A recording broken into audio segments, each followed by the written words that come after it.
Faye's sister ruined my relationship and took my fiancé for herself. So I gathered evidence of her cheating and exposed her publicly at her engagement party. Karma's a bitch, isn't it? She turned pale. My name is Amanda, and for as long as I can remember, my sister Sarah was the golden child. She was 3 years younger than me, but somehow she always came first in our parents' eyes. Don't get me wrong, they didn't neglect me entirely, they just preferred her. When I made the debate team, they nodded and smiled. When Sarah joined the cheerleading squad, they threw a party. When I needed new clothes, we went to the outlet mall. When Sarah wanted a new wardrobe, it was a weekend shopping spree at the fancy stores downtown. Dad wasn't much different. Every Saturday, he'd take Sarah to the park, buy her ice cream, and spend hours pushing her on the swings. I'd tag along sometimes, walking a few steps behind them, watching their matching dark hair bounce as they laughed at inside jokes. I wasn't part of it. Sarah wasn't cruel about it, which almost made it worse. She never rubbed it in my face or tried to make me feel bad. She was just there, soaking up all the attention like a pretty little sponge, while I learned to thrive in the shadows. Our relationship was comfortable, not close exactly, but not hostile either. We existed in a careful balance like two planets orbiting the same sun, never colliding but never quite connecting either. I threw myself into my studies, finding validation in academic achievement that I couldn't get at home. While Sarah was content to coast by on her charm and our parents' indulgence, I worked my ass off. Every A, every academic award, every teacher's praise became a brick in the wall I built around my heart. Amanda, so mature for her age, teachers would tell my parents at conferences. Such a dedicated student. My parents would smile politely, then rush home to help Sarah with her homework or console her over some minor social drama. It was just the way things were, and I convinced myself I was okay with it.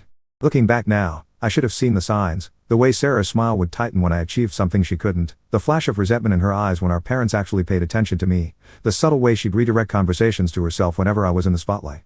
But I was too busy trying to prove myself, too focused on being the perfect daughter, even if I could never be the favorite one.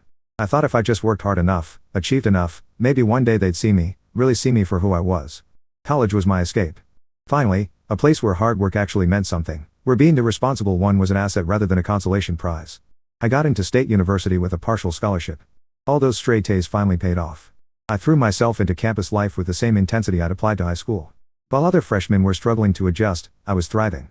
I joined the business club, made the dean's list, and landed an internship at Preston & Associates, one of the top financial firms in the city.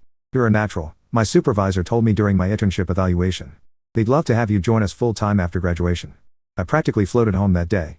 For once, everything was falling into place according to my plans, not anyone else's expectations. Meanwhile, Sarah started college 3 years after me. Mom and Dad paid her full tuition, set her up in a fancy apartment near campus, and gave her a monthly allowance that was more than I made at my part-time job. "Your sister needs to focus on the college experience," Dad explained when I pointed out the disparity. "They're different, you actually enjoy studying." He wasn't wrong. While I was building my future, Sarah was building her social media following. Her Instagram was full of party photos and spring break adventures. Every time I visited home, she had a new story about some crazy night out. "You should come party with us sometime," she'd say, knowing full well I was too busy with my internship and studies to join her. After graduation, Preston & Associates made good on their offer. I started as a junior analyst and rented a small but decent apartment downtown. It wasn't much, but it was mine, earned with my own hard work. That's where I met James. He was the financial director, tall, clean-cut, with kind eyes and a quiet confidence that made my heart skip. They started running into each other in the break room, then at company happy hours, and finally he asked me to dinner. When he proposed 6 months later, I was over the moon. He did it properly, down on one knee at our favorite restaurant, with a ring that must have cost him at least 3 months' salary. I couldn't wait to tell my family. They arranged a dinner at my parents' house and Sarah, who'd recently graduated and moved back home, would be there too. She'd been working some entry-level marketing job, though from her social media, it seemed like she spent more time at happy hours than at her desk. The dinner started well enough. Mom made her famous pot roast, Dad opened his best wine, and James charmed them all with stories about his work and plans for the future. "Amanda really lucked out with you," Mom gushed, touching James's arm. "Such a responsible young man. They make such a perfect couple," Dad agreed, beaming at us.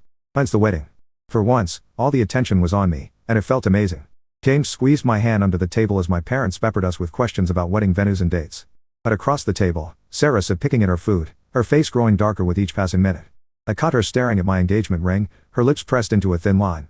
Every time James spoke, she would roll her eyes slightly or shift uncomfortably in her chair. James and I decided not to rush into the wedding.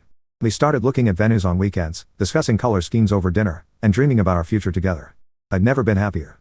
That all changed on a Tuesday evening. I remember it was Tuesday because I had just finished my weekly video call with my wedding planner. I was still in my work clothes when James knocked on my door. Something was off. He usually texted before coming over, and his face was like a thundercloud. "We need to talk," he said, pushing past me into the apartment. His voice was cold, nothing like the warm, gentle tone I was used to. "What's wrong?" I asked, my stomach already nodding with anxiety. He pulled out his phone and started scrolling. Care to explain these? My heart stopped as he showed me photo after photo. There I was, or someone who looked like me, in compromising positions with different men. Screenshots of explicit text conversations filled his screen, all allegedly from me to various guys. James, that's not. I never. My voice shook as I tried to make sense of what I was seeing. These are fake. I've never cheated on you. Fake? He laughed bitterly. Your own sister sent these to me. So you're saying Sarah made all this up, created fake photos and messages just to break us up? Why would she do that? I don't know why she'd do this, but James, please, look at my phone. I scrambled to grab it from the coffee table. Check everything. There's nothing like this on there. I've never cheated on you. Don't bother, he cut me off, stepping back when I tried to hand him my phone. I trusted you, Amanda. I thought you were different, but you're just like all the others, a lying, cheating traitor. James, please, I begged, tears streaming down my face.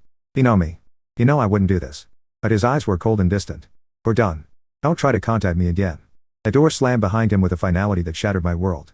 I tried calling him immediately, straight to voicemail. Text messages wouldn't go through, email bounced back. He blocked me everywhere. I collapsed onto my couch, my whole body shaking with sobs. How could this be happening? How could he believe I would cheat on him? And Sarah, my own sister, had done this to me.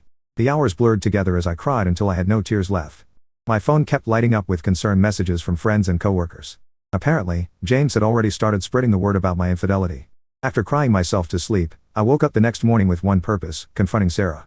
My hand shook as I dialed her number, half expecting her to ignore the call. But she picked up on the second ring.